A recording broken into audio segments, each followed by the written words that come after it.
is the DallasCowboys.com Draft Show. The Cowboys are on the clock. Your war room for insider news and draft analysis. The Dallas Cowboys select Ezekiel Elliott. And now, your hosts, Dane Brugler, David Hellman, and Brian Broaddus. Well, welcome to day 3 of the 2019 NFL Combine. As the big voice guy said, it's Brian Broaddus, along with David Hellman. We'll be joined shortly by Dane Brugler, who had an assignment that he had to take care of. So this is the perfect illustration of the NFL Combine, because you got about 19 things pulling you in 19 different directions, and Dane's out handling one thing, and then another thing pops up. 1 minute you're trying to grab a quick bite to eat, and the next minute Jason Witten's back on the team. Exactly. Just that kind of week, you know. That's the fun thing about the Combine, that that you have so many things that going on, and it's what makes things so interesting about the Combine. Literally, as well. like, all you can see is our backdrop here, but like, we're 3 feet away from CBS Sports. There's 19 other teams doing podcasts. The bench press, they're not doing it now, but during the course of the day, they're doing the bench press about 50 feet away. About 50 feet further away than that is where they do the interviews, and it's usually all happening simultaneously. Yeah, you get it. It's one it is a hectic experience. It's a lot. It's actually a lot of fun. Oh, it's the best. The way it's all set up, and we've talked about that is a bunch. But today, we finally got to see some workouts. I feel like it was a long wait this year. You know, you were talking about that earlier. You were talking about that at dinner one night, and I was kind of thinking, no, this is kind of what we normally do. It just feels like we've been here for a year, and we just now got to see guys work out. Well, today, like David was talking about, we had the offensive linemen and then also the running backs, which is a unique combination because usually you're in a situation where, like back in the day, it was always just the offensive lineman. And now, this just shows you what the influence of TV has on the Combine. Because tomorrow, you get wide receivers and quarterbacks. On Saturday. When they can air it on ABC. Exactly. So, anyway, but yeah, we'll get to that part of it, though. But I do want to focus in on, and we welcome in Dane Brugler. I appreciate you always. Sorry.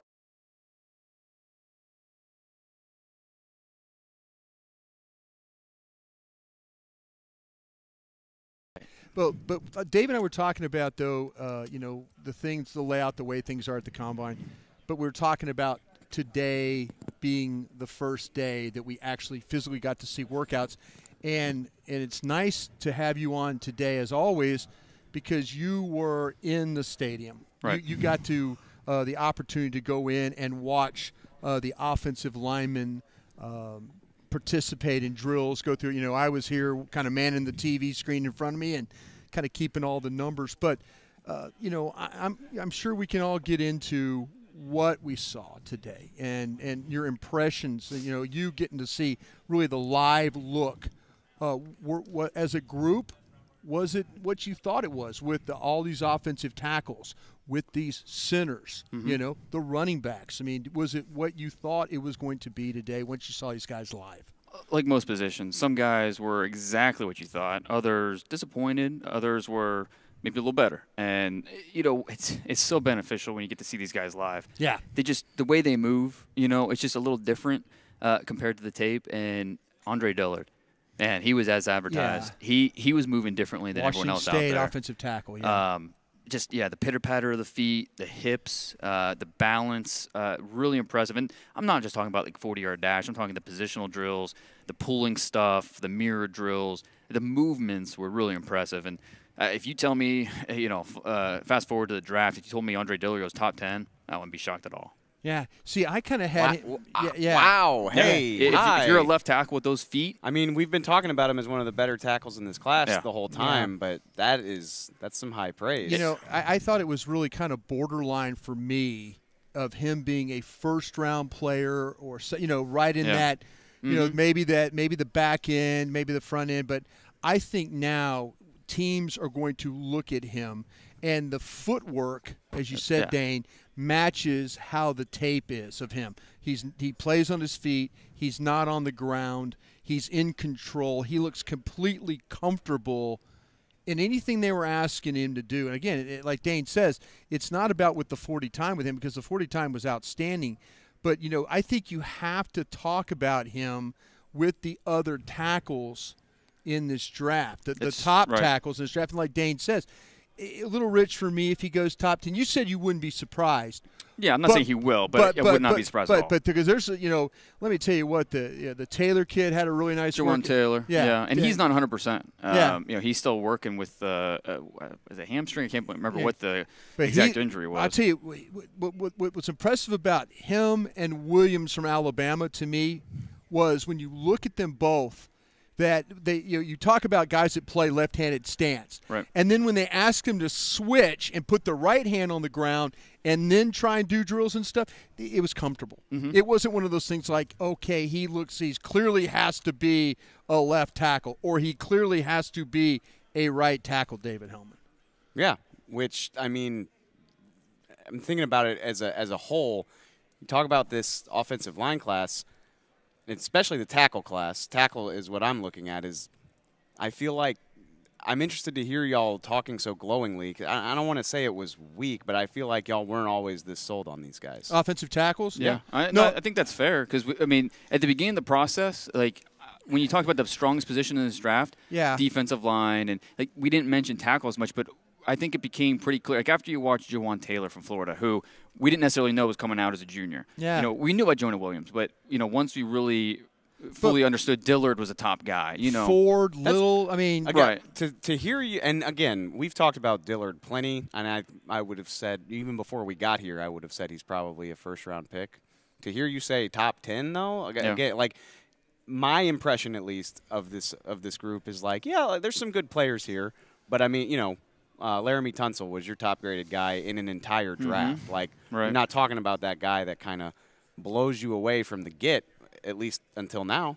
And that's fair. And it's just these tackles are going to be so different for everybody. If a team's told you that Dillard was their top tackle, I don't know. That wouldn't surprise me. No. But another team might have him fourth behind Taylor and Ford and Williams. It's going to be different for everybody. But I don't think he's going to be around for those. Like the Texans sitting at 23, I don't think he's going to be around like we might have thought at the Senior Bowl. And, I give Dillard a lot of credit. At the Senior Bowl, this is the first time he ever put his hand on the ground. Yeah. He's, just in terms of your movement from that stance and everything, he's improved a lot just from the end of the season.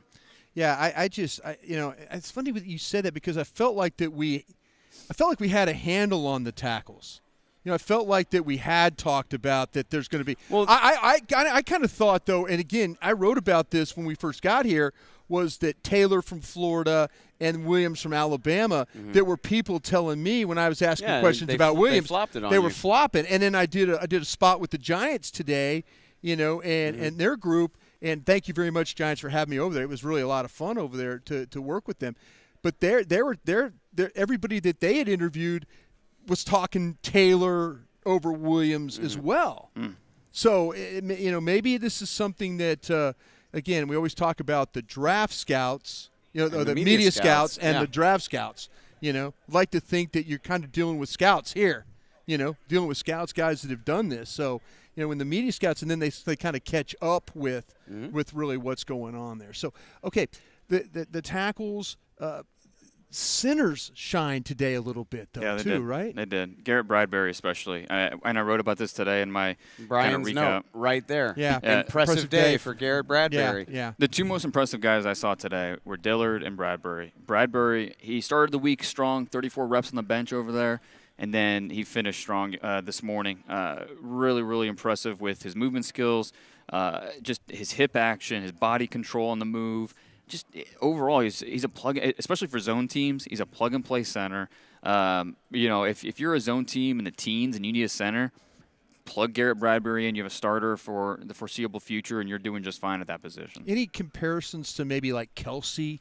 From Kelsey, Philadelphia, yeah, that makes sense. I think maybe that is a bit of a lighter guy, but the initial quickness. But if he's uncovered, he's out there. He's on the edge. He's second level. He can. I love watching you pantomime this stuff behind. Well, like this. You kind of do latch and drive and bury. Oh no, that's a grab, turn, and plant. And that's Bradbury because he pin and pull or exactly. There you go.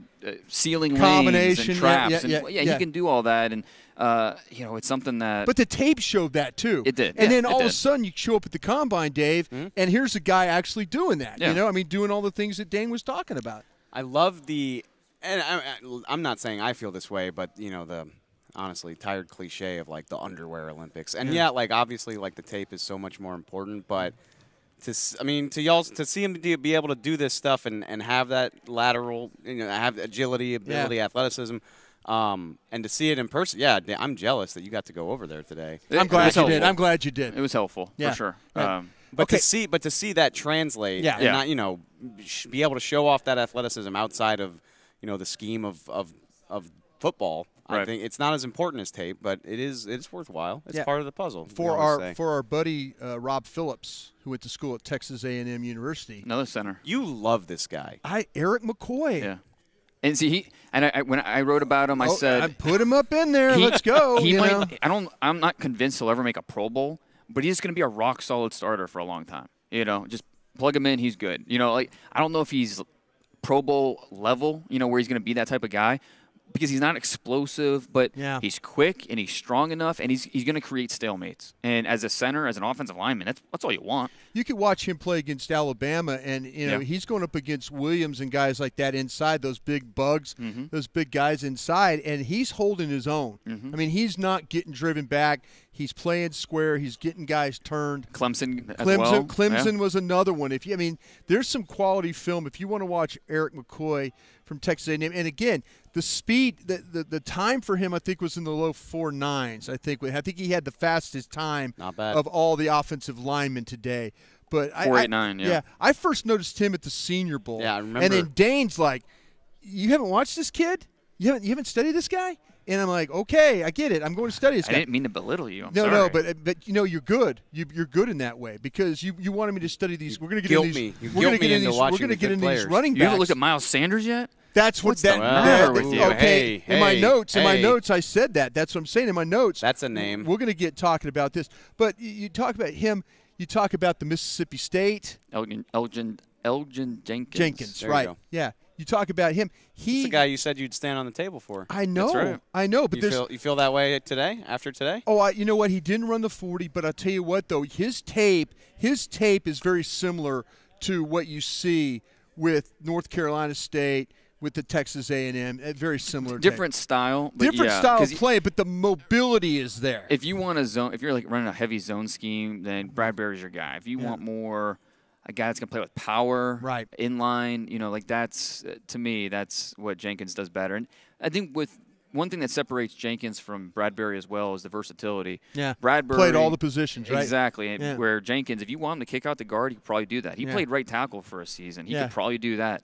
Bradbury's probably a center only. Yeah. He's got shorter arms. You plug him in, and he's going. You're right. You said it. You got the guy nailed. Jenkins has some position flex where he can help you out in a few different spots. Yeah, if you're McCoy, guard center versatility. If the Cowboys had to make a move at center because of something happened to Travis Frederick, this would be a draft that you could actually feel like, you know what, we could tag a guy here and we would be good. Can you just completely rule it out? All signs point. I think they really do like the kid that they brought in, Redmond. I think they really do like him a lot. I know that Joe Looney. No, I know. But no. You're making. You're talking to me. You're giving me coach speak. Come on. No. You're giving me coach speak. No. I think they do like Red. I think if with Looney all being right, up next. Okay. First of all signs point toward Travis Frederick being fine. Oh, absolutely. And I'm going to choose to believe that. It's something to keep an eye on, and Joe Looney's still under contract. But you're gushing. You've been gushing about 4 different centers for 10 minutes, and you're like, they like this guy. They like this guy. No. I was just saying though that they like the guy. What's wrong with that? Because you're always trying to get better, not just kind of. Oh, we had this conversation about Jason Witten last night for 30 minutes, didn't we? You want to do that again? No, I really don't. I really don't. Absolutely do not. I kind of do. You don't want to do that at all. Not okay, really. Let me tell you what though. He was trying to get me to like Chris Lindstrom from Boston College. The top guard of the draft. See, I don't see that. I don't see that. Why? Did today change your mind at all? Okay, I have to admit I wasn't as high on Chris Lindstrom from Boston College. I didn't see the athletic ability in his film they displayed in this workout. But he showed it today. For a guard, I wanted to see better movement, and he was able to do that. Yeah. Okay, did he train to do this? Did he say, okay, I'm kind of a stiff moving probably. guard? To all of a sudden now, I mean, I admit it. I'll always admit when I'm wrong. And you tried to get me to say this. Now, does it make me think, okay, go back and study him a little more? Yeah. Does he need to be a round up? Should I not bury him in the 4th round? Well, you probably did, 4 or 5 tapes on him? I did. So there's other tapes. Maybe you go to look at those and see if it changes your mind at all. And yeah. Because I think you're absolutely right when – and I was talking to a scout about this. Like, Samia was my guy, Samia's my top guy. I thought he had a good day. From Oklahoma. I didn't think so. I know. And that's funny. But, like how – like the 40-yard dash, like one scout told me he doesn't care anymore because it's all technique. It's all it's all they train for. I'm glad. Okay, I was gonna bring that up. Like how specialized the combine is now. Like if you are worth even the smallest damn. Oh, there was a time they didn't know the drills. That's my point. There was a time. There was a time when they did not know the drills. 25 years ago. What do you say? Like you my 27th combine. You use the combine to complement the tape or educate yourself about something you might not see on tape. But what's Lindstrom looked more athletic. Okay, he did. I gotta admit. What if? And I don't want to pick on Lindstrom. I'm just using him as an example. But what if? So he knows that about himself, and he just goes and works on that and gets good at it, so he can do these drills.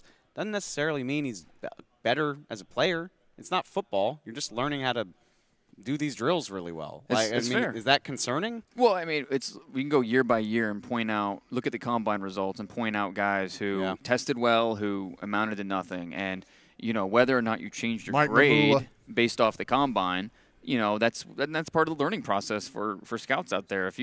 If you change John Ross's grade because he ran a 4.22, then okay, shame on you. Right. Well, yeah, and sometimes you have to learn the hard way. Yeah. But with these guys, especially with offensive linemen, I don't know. I feel like it's tougher to just learn something and then not apply it. Like a guy like Chris Lindstrom, I don't think he all of a sudden got more flexible, but it's not going to show on tape. Like I saw a little bit of that on tape, and with the flexibility, hip flexibility, yeah, I did. I didn't see a stiff guy. I'll put it that way. Yeah, I just kind of I struggled with him really bad, and I want to say you and I did not watch him together. No, we didn't. And usually you and I will fight about players, and go back and forth. But I just did not see a guy that was that athletic. I mean, he clearly looked athletic. I mean, I said here a guy used on pull but not effective. Has some pop, but generally a position blocker, not able to extend on reach or cutoff blocks. See, those are things that if you're not a very good athlete, that you kind of – but here I saw a guy that actually played low today. When they were asking him to pull and when they were asking him, doing the switch blocks and stuff, he actually came around the block. And I'm like going, right. Where was this when you were playing Miami and North Carolina State and those people? Right, yeah. So I don't know. I mean, that's one of those things where I need to go back and look at more on him and see exactly where he's at coming from this one. You got time. And that's what the combine is, one big cross-checking exercise. Yeah. If something works out like you didn't expect, then you go back to the film and you figure out, okay, was I right the first time? Or maybe this guy is a little bit better than I expected. And we'll be doing that with the receivers. We'll be doing that with every position. Devin Singletary coming in and not performing well is an eye-opener. Now I want to get to that. That's an eye-opener to me. I want to get to the running backs. Yeah. I want to get to the running backs. Let's do. And I want to get to it, and you brought up Devin Singletary. And I will give the senator from Ohio the floor on this one. I've called him Lesean McCoy, and that's high praise. Talking about a Pro Bowl running back who, one of the few running backs who's had a type of career that he has at around 200 pounds. And that's what Devin Singletary is. He's not a big bruiser, talking about creating yards in the middle of the field. He can do that, just it's not going to be his MO and what makes him a special running back. He came in. He should be the type of guy that tests well, especially at only 200 pounds. And the 40 was in the 4.6s. 4.66, 4.69. The three cone, which is my favorite drill. I believe in the three cone every single position. Yes. If you're a stiff athlete, you cannot escape the three cone. He had a poor time. It was like 7.34 or something like that. Not good. For a running back, I want you to be around 7, if not below. And 7.34 is not a good time for him, especially for a guy who makes guys miss consistently. Yeah. You know, he had forced the most broken tackles in college football last year. So, I don't know. Did you see some of the similar stuff or? I'm glad you said this because this is what I said in my notes tonight on DallasCowboys.com. Please read this. It would make my bosses very happy. Please read this. The best example from a running back workout of just watch the tape is Devin Singletary from a Florida Atlantic. Singletary didn't run as well as he wanted to at 4.66, 4.69, but don't let that disappoint you if you're a fan of the player. Because I promise you Singletary will run much faster at his pro day. We should all go down to Boca Raton and time him. That would be fun. And I loved this. I loved this part from your note. And though. this is my He's line. going to run faster because they're going to cheat. Yeah, I said that's not. I said I encouraging. promise that Singletary will run Lane much faster Kiffin? at his No. pro day because there will be a scout like me there that will time him at 38 yards instead of 40 because you like him. because I like him. Yeah. Right. See, this is the type of guy. This guy's a good player. He'll survive a poor combine. I think so. Yeah. I think when I think people will go down there. Y'all like him as much as you say you do. I wouldn't. Second let that, round like him. I wouldn't Yep. let that turn me off. It's tough because Watch the film. He's trying to tell you to watch the film. I'm listening to I'm him. just yelling at Argue. you. I'm yelling Well, at you because I can't yell at the guy from the Redskins. over here. what Dave said yesterday about you mentioned this yesterday about his level of comp. Yeah. Yeah. And that's something that will be talked about a lot more now. About he had all these broken tackles, but he did it, against subpar competition. Against, he didn't do it in the SEC. That worries me. And Sure, it doesn't have to be the SEC, but like a conference with more Right. NFL and players. Times like this kind of amplify those concerns. Like, maybe I should have been paying more attention to the broken tackles, who was trying to tackle them. So we're going to hear more about that level of competition with Devin Singletary. I'm going to focus on some other running backs here. On my board, I have Travion Williams, Texas A&M, Darrell Henderson from Memphis, and David Montgomery all bunched together. Third round? All in the third round. Sounds about right. Okay, I thought all three of them. And Henderson I didn't see working out. Did he run and not – or I mean, you weren't in the stadium at the time. I left after the offensive because line. I never saw him catch a pass or anything in these drills. And I was watching very closely, but I did see Williams and I did see Montgomery. But you know what, though? I'm going to keep them all there. I'm going to keep all those guys. I think Williams, though, is a hell of a football player, though. He's another guy, a three-cone. He had one of the worst three-cones, which is surprising. But, yeah, and you look at a guy that just will – and as they hand him the ball, he's all over the place. Okay, so I trust the hell out of y'all. Said this is the guy they're looking for. And I want to say, DJ, I was listening to your podcast. I'm lucky. I'm dubious about him. You guys were talking about the last couple of games. 203 pounds. He's 5'7", 200 pounds, played in the American. I don't. You could tell me whatever Travion Williams did, and I don't care because I watched him ball out in the SEC. You watched him kill our school. He killed our school. He Yeah, killed a lot of schools. Yeah. If you can do that in that conference, sorry if I sound like a homer. I don't care. It means a lot to me. So Sure. I'm way more willing to forgive bad three cones or bad 40s. Well, let me ask you this then. That. And that's kind of what I was talking about. Yeah, like, yeah, absolutely. we're Does Singleton drop then? Does he drop? maybe for some teams, maybe. Teams are going to be doing. He's not walking on water. The I mean, 40 that's the one thing I learned in Green Bay. If you're 5'7", you better walk on water. The 40 time I didn't really care about. Like if he runs a 4.56 or a 4.66, I honestly don't care. So if he does 4.66 when they go to Boca Raton, I don't care. okay. The three I like cone, it. I like this.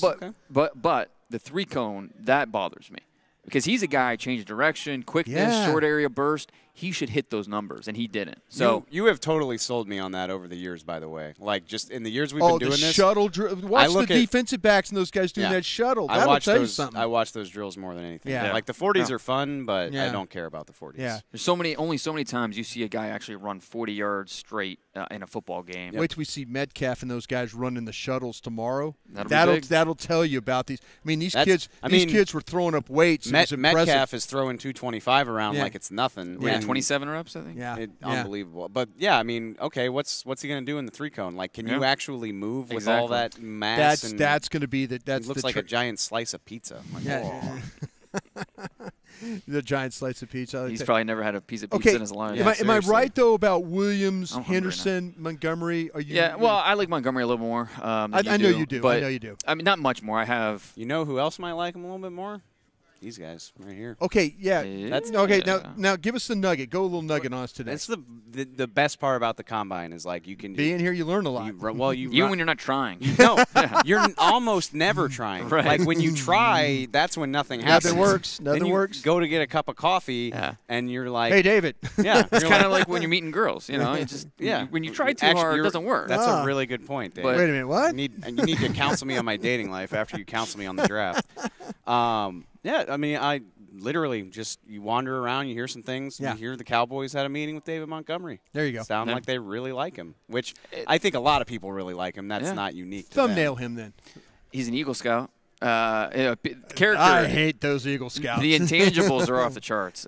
Give me the bad guy. He's a guy who's not – he almost like – how I describe it in my report is he's more of a checkers runner than a chess runner. Like he's not going to – Checkers is hop, hop, hop. Well, or chess is like slide. He wants to jump you, meaning he wants to go at you and be physical and not so much. Never heard that. That's good though. Not so much chess where he's 3 moves ahead. Oh, you know, I like got you. He's focused on the guy in front of him, and he's going to either go right at him and force a missed tackle or just give him everything he has. Right. But he's not looking at the move behind. He's not going to try to make this guy move or miss and then go on to the next guy. This is not how he thinks. It's not how he runs. Now he doesn't run with anticipation. But I think he has the contact balance you want, short area quickness. Now, something with him is, talking about the level of comp, I'm going to beat up on the Big 12 again. Every time. Yeah, you are. You will never get a gig with a Big 12 team. Probably not. And that's okay. He was second behind Devin Singletary in college football last year in broken tackles. So, and he did it with just a different style. Devin Singletary, that lateral juke quickness, in where Montgomery's more physical contact balance. That's how he makes guys miss. So different guys, but I think with him, he's not going to be elite in any one area, but he doesn't have many weaknesses either. You have said, though, which it's not a bad thing, but he caught the ball well today, too, by the way. Does he complement Zeke? Like, does he bring a skill set that Zeke does not have? I think Williams would be a different back. If you're looking for a different back, Henderson is the home run hitter. Right. Don't you kind of feel like that's what they want is a guy with – I mean, and Zeke is so good. It's not like there's not a lot of stuff he can't do. Right. The Cowboys, considering, and I love Lance Dunbar, but Lance Dunbar did not have a huge impact for Couldn't this team. stay healthy. I know, but that's the type of guy that they seem so enamored with. Yes. Well, yeah, if you look at the visits in the past, top 30 visits, they bring that type of guy in Ito every year. Smith and Pumphrey, exactly. Humphrey was They're the anti. Get ready for this next one. We'll be all over top of that one. And they met with Montgomery. It's awesome. It's useful to know they meet with 60 guys here. Right. So. It doesn't mean everything, and but there's 300 and something players here, and they mean right.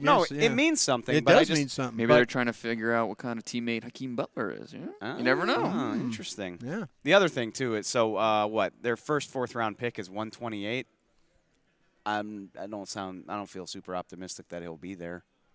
And I can't imagine that they pick him with their 2nd or 3rd round pick. I'd agree. Yeah, I think I got these guys in the 3rd.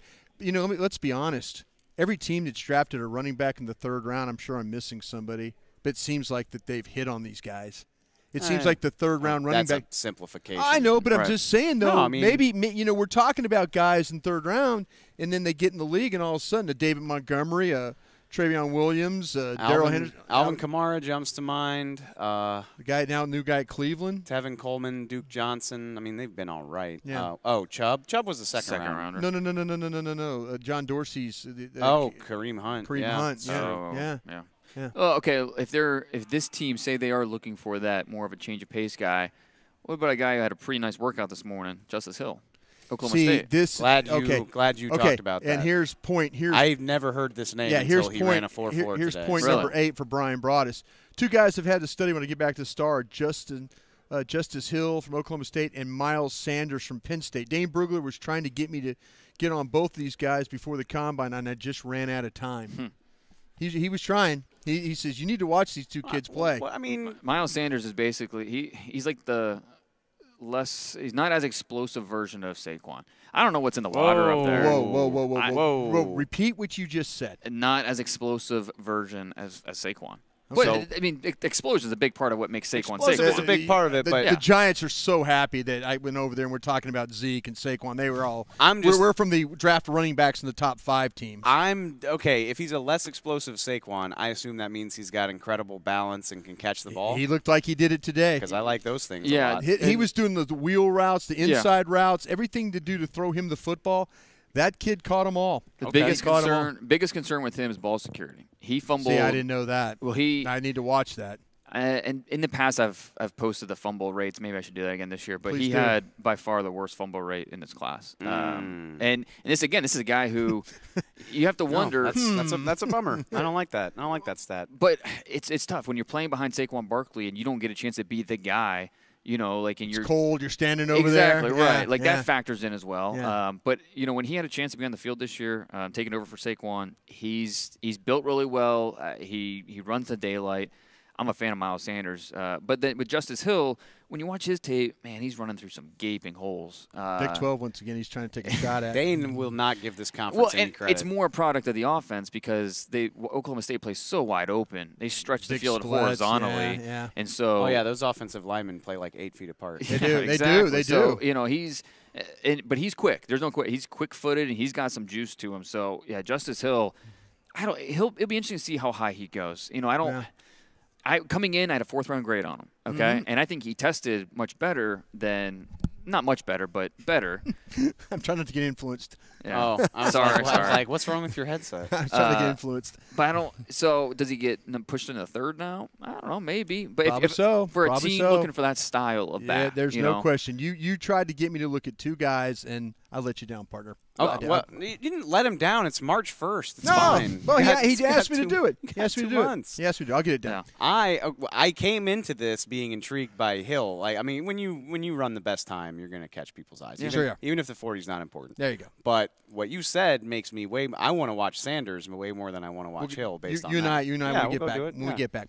Okay, we're going to take our only break of the night. When we come back, we're going to hit a little Twitter on the 20. We'll get you guys involved, so stay tuned.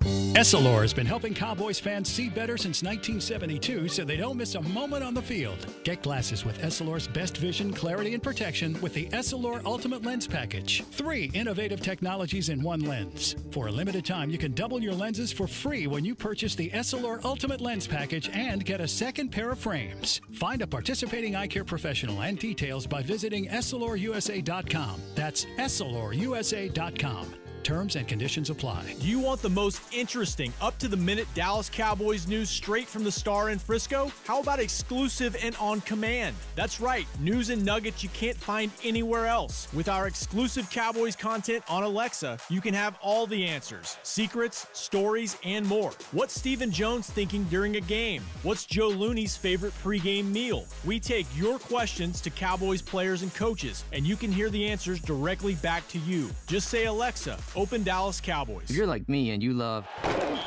if you have a thing, then cutting the cord is scary. But then I found out I could switch to DirecTV Now and still get the live sports I love. No satellite needed, no bulky hardware, no annual contract, just... Get the live sports you love. Try DirecTV Now for $10 a month for 3 months. Visit DirecTVNow.com. DirecTV Now. More for your thing. That's our thing. Use code REALDEAL. Limited time. Price for a little package. After 3 months, renews monthly at full price. Currently minimum $40 unless canceled. Prices may change. New subscribers only. Cancel anytime. Content varies by package and may be limited. Restrictions apply. A man's Stetson doesn't just protect him from life's elements. It projects an unstoppable and legendary spirit, just like the men wearing silver and navy on the field every Sunday. Since 1865, Stetson hats are American-made with pride right here in Texas. They are still the official crown of all self-respecting Cowboys. And Stetson is proud to be on the field with America's team. Find Stetson hats in the Pro Shop or at Stetson.com today. Dr. Pepper is the one you crave. But how do you explain that craving? Imagine being shipwrecked on a desert island, alone. Glass-like curls of surf pound the shore with Dr. Pepper-colored waves. Surrounded by desire, but you can't drink it because it's the ocean, fish live in there. The only thing you want is Dr. Pepper, and you can't have it. Now that is a Dr. Pepper craving. Dr. Pepper, the one you crave. This is the DallasCowboys.com Draft Show. The Cowboys are on the clock. We're back here at the 2019 NFL Scouting Combine. Brian Broaddus, Dane Brugler, David Hellman.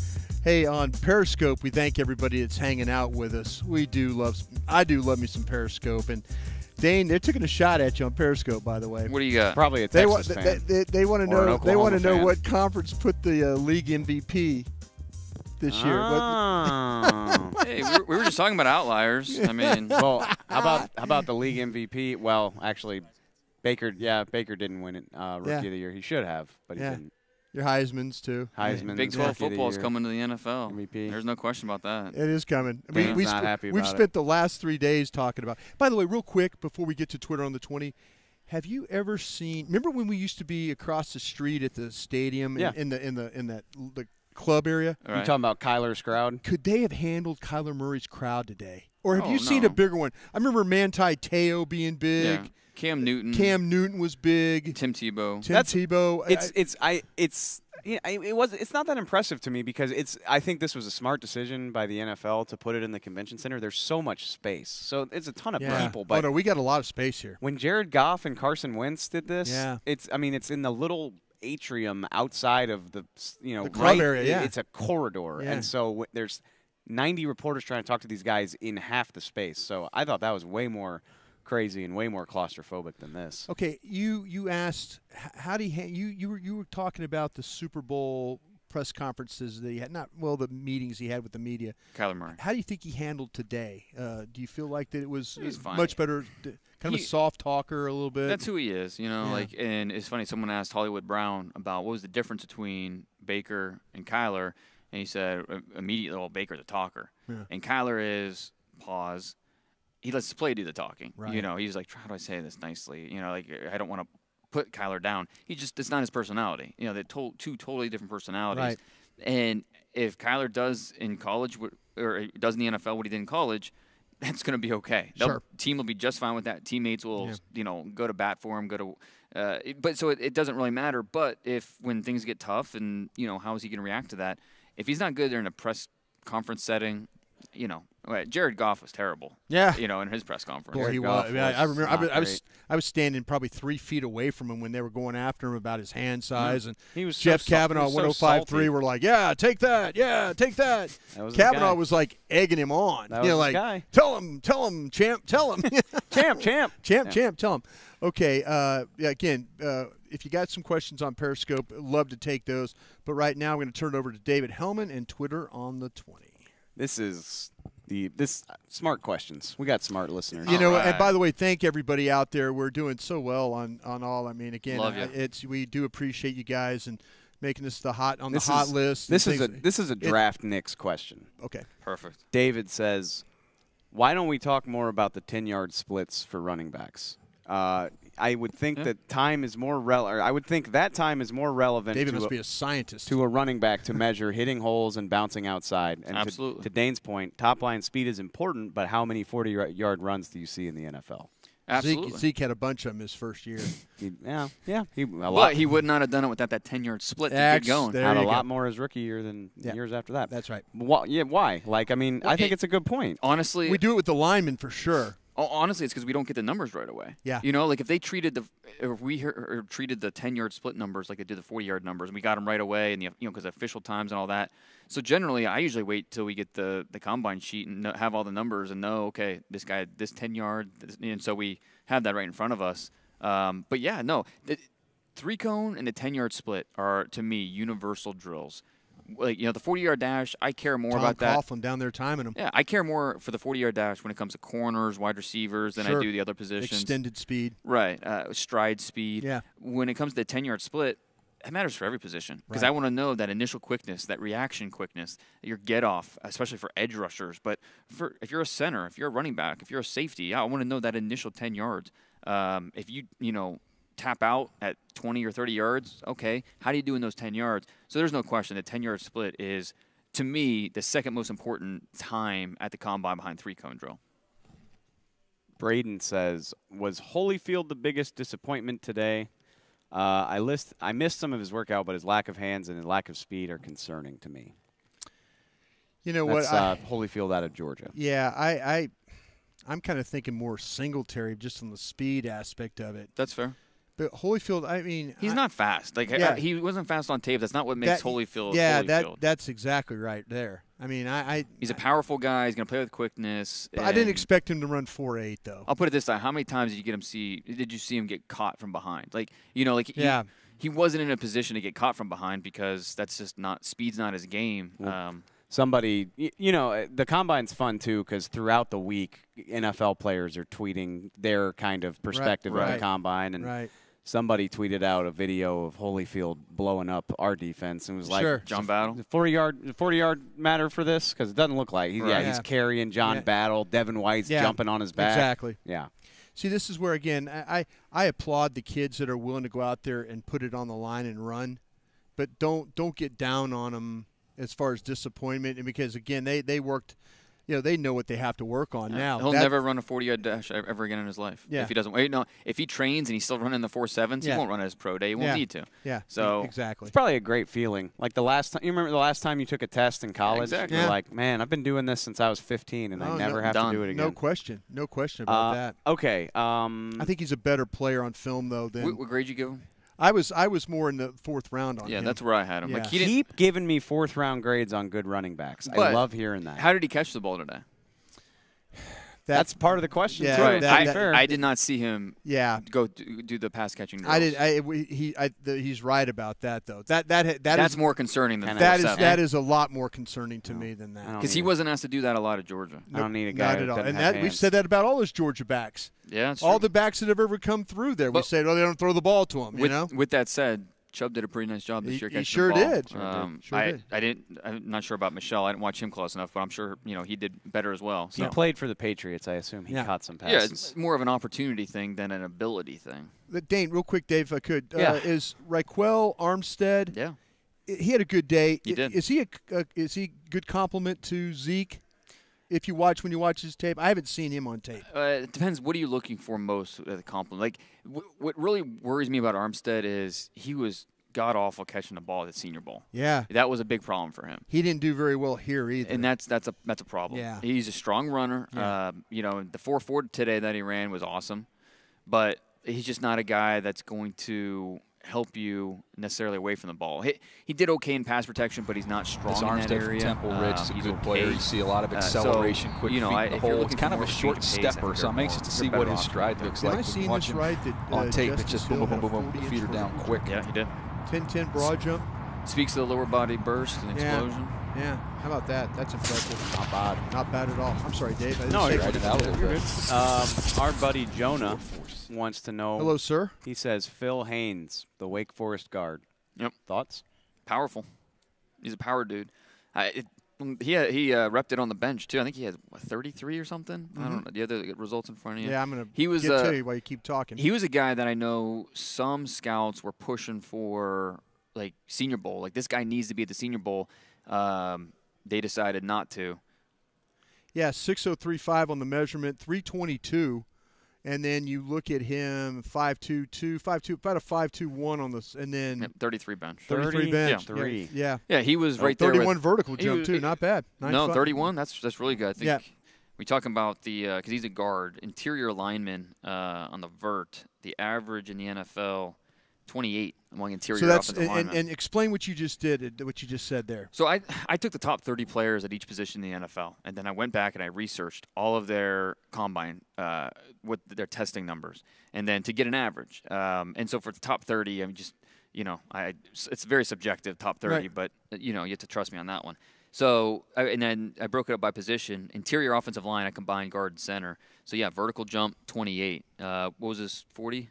His 40 was 5.21. Okay, 5.24 was the average. So, okay. And this isn't just every guard. So there's some bad ones. This is top 30 guards and centers in the NFL. Sure. So they're all starters. Yeah. Guys that are at least competing for Pro Bowls. Phil Haynes had a pretty nice day, and unfortunately we didn't get a chance to see him at the Senior Bowl because I know there were scouts pushing for him to get a Senior Bowl spot. He didn't. He got squeezed out. But he's a guy that plays with power and he can move a little bit. So he's going to get further looks by the NFL. Kevin says, give me a name for an offensive tackle the Cowboys can draft in the 4th round. 4th round. 2 picks, 128 and 136. Let's see who we got in the 4th round. I'm looking. Dig through those databases, fellas.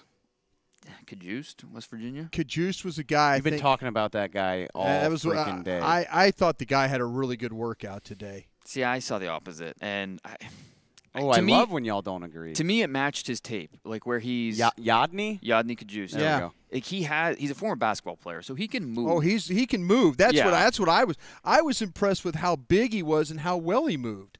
That's what I was trying to learn about him in this combine. I thought he played today he looked kind of how he does on tape, where you can tell he moves well, but he's also off balance. It's way too much. It's a little wild with his movements. Like, he just doesn't play composed. He doesn't play under control, and that bothers me a lot.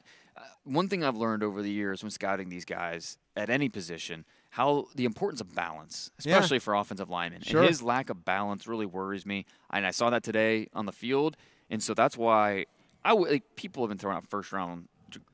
On him? Yeah.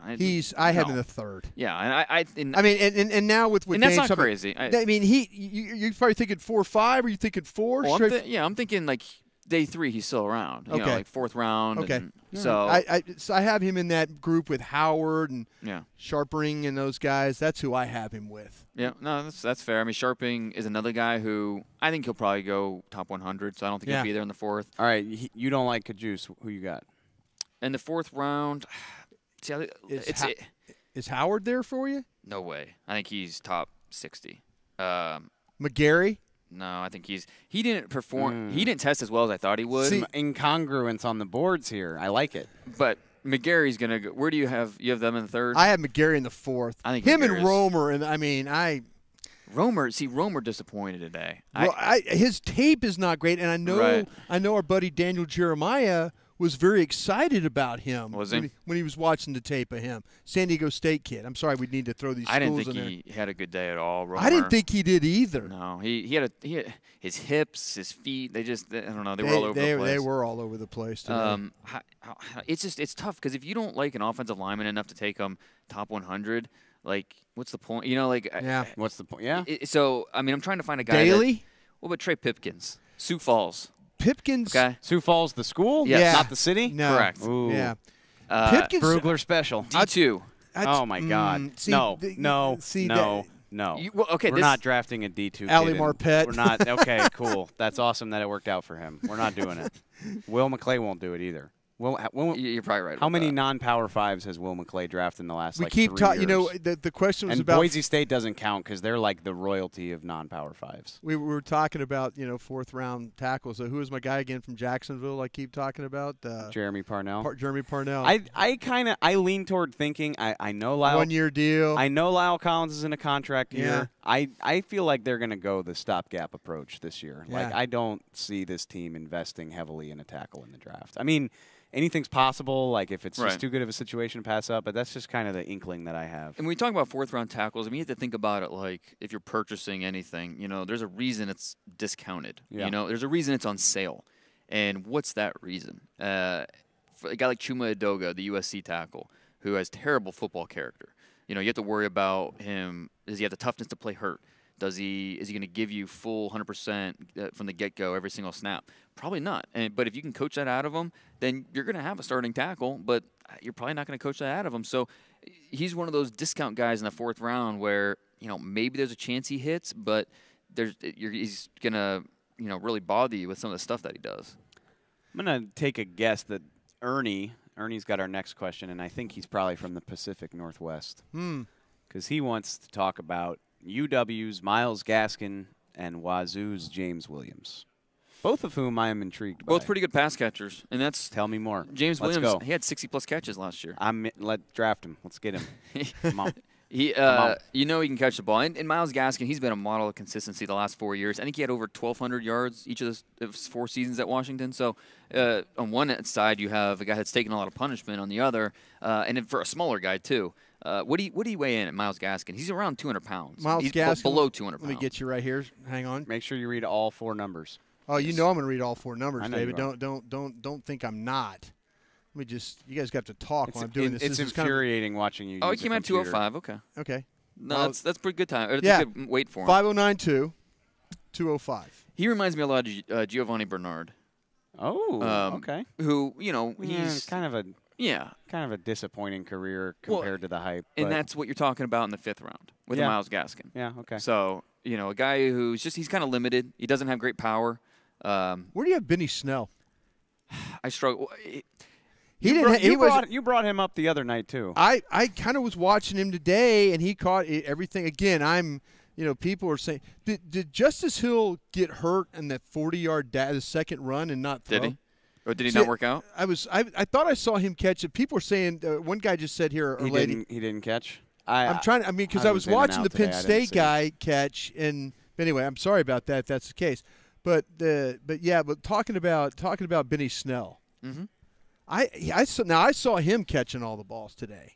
And that's something he wasn't asked to do a ton at Kentucky. But his time was he's in that 4.67 range. That was expected. Singletary wasn't expected. 4.67 for Snell, that was expected. He's more of a heavy-footed guy because he's a power guy. What you love about Benny Snell is you're going to hand him the ball 25 times a game, and he's going to get you 100 yards, and he's going to continue to take punishment and keep going. So if you're looking for a guy who's going to break off a big run and be explosive, that's not Benny Snell, but the NFL still has value for guys that take abuse and come back the same guy. First quarter, fourth quarter, it does not matter. Benny Snell is going to be the same guy, snap in, snap out. And that's the value with a guy like that. And so he's a very specific running back where he's not going to be for everybody, but if you're looking for that type, he's perfect for you. Give me a little, sorry, Brian. Yeah. Give me a little more on Williams. 5.094, 197. Yeah, and he didn't test as well because what did he run? He ran the 4.6s, right? Yeah, he was his time would be 4.59. That was surprising. I thought he'd run a little better than that because he's a quick-footed guy. He's got a great backstory. Like he was a guy that he was homeless for a while, and a great backstory. And he went to Washington State. He came out as a junior. Really good production in that offense, but a lot of it as a pass catcher. I think he had 63 catches this year.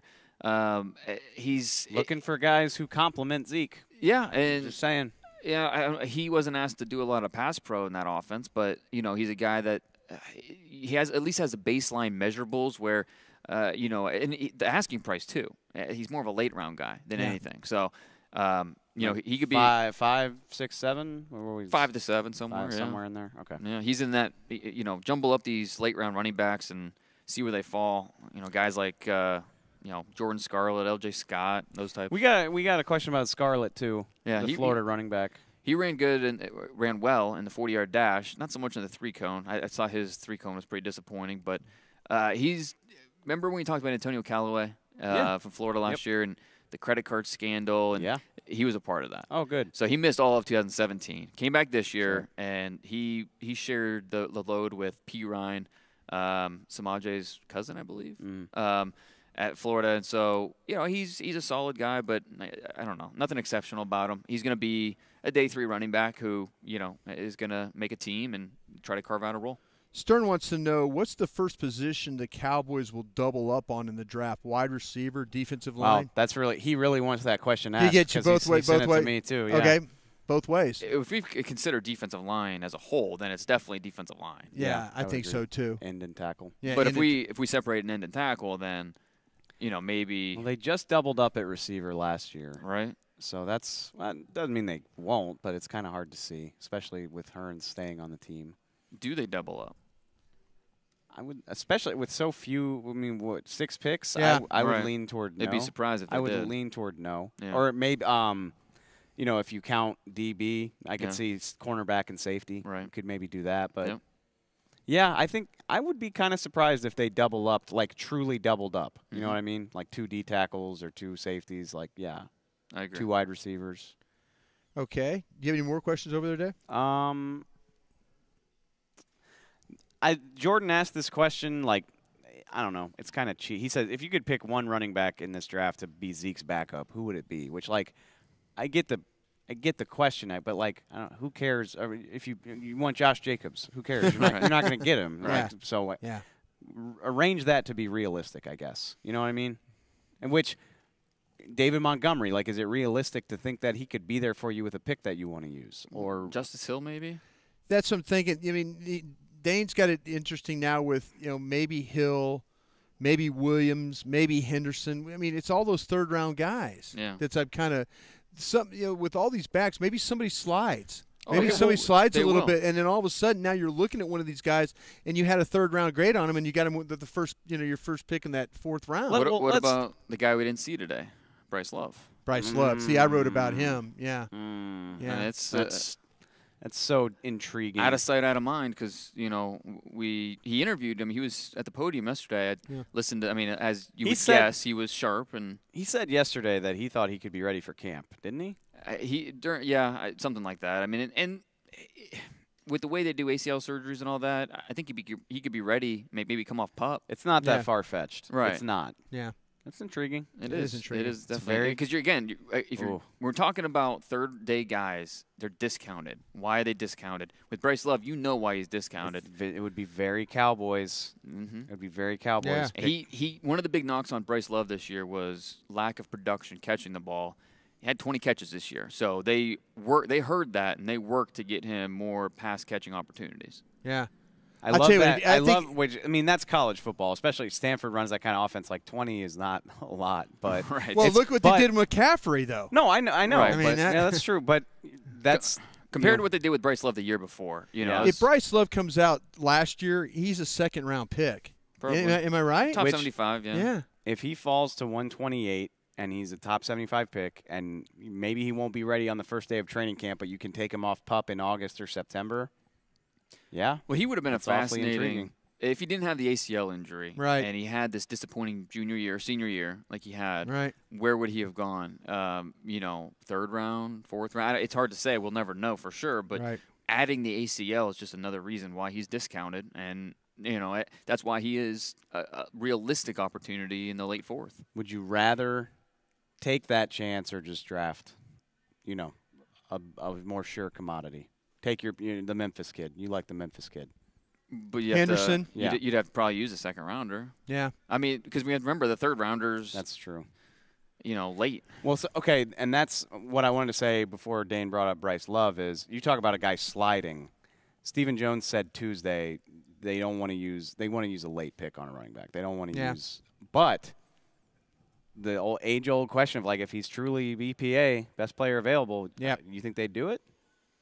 Pick 90. You pick the running back doesn't matter, but if that's the case, you think I would think so. Yes. If they're wiped out at other positions, sure. Then I think that's where it becomes the depth realistic. of the position is going to probably be pretty good for him there. Yeah, that's interesting. You get your odds of hitting on a running back at 90 are much better than damn near any other position. I think any team that wants a running back, a center, an offensive tackle, a defensive end.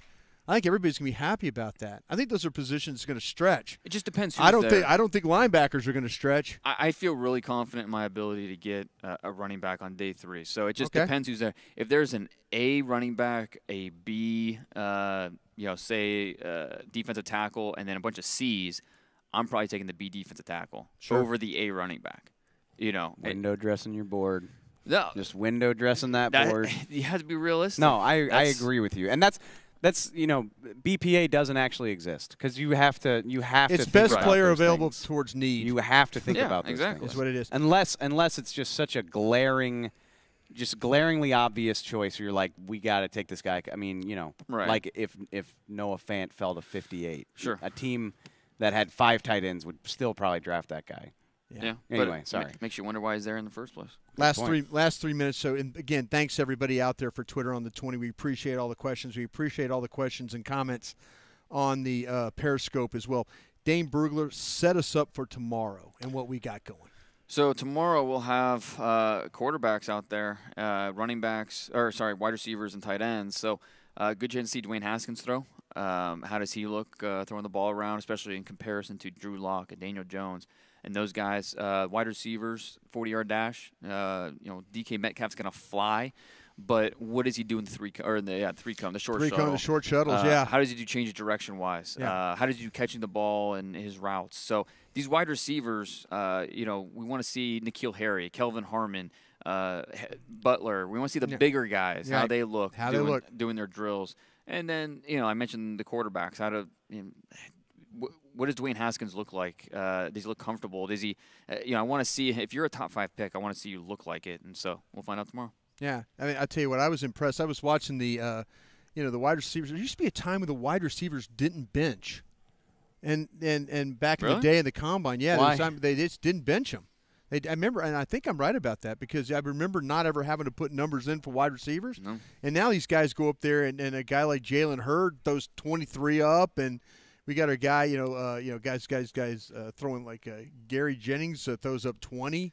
The average wide receiver bench press is 14. N'Keal Harry. N'Keal Harry. You're getting there. I'm trying. 27 on the bench press. Metcalf did something absurd. Yeah. 28. Metcalf was 27. Yeah, so, that's crazy. At 228. Yeah. Yikes. So, and the thing with Metcalf, too, is he has 35-inch arms. Like, it's one thing when you have shorter arms and you're doing that. When you have 35-inch longs. Than Noah Williams. He's a specimen. Noah Williams. Jonah Williams. God, there we go. Noah, I'm getting it's it's Friday. end of the day for me. Friday, it's end of the day for me. We got 2 more days. 2 more days. All right, then when we're going to wrap this thing up right now. Gosh, I need to. It's okay. We're going to go get a steak. I got so many names is floating. I know you got the same problem too. It is, yeah. All right. Well, hey, thanks to everybody out there again for joining us. We will be, like David said, we'll be back tomorrow night, 6 o'clock. It'll be our final show from here in Indianapolis. We're going to try and kind of tie up the wide receivers, the quarterbacks, and those tight ends. So it should be a good day of working out for us here on the Draft Show. So, again, thanks everybody out there. Hope you have a great evening, and we will see you tomorrow.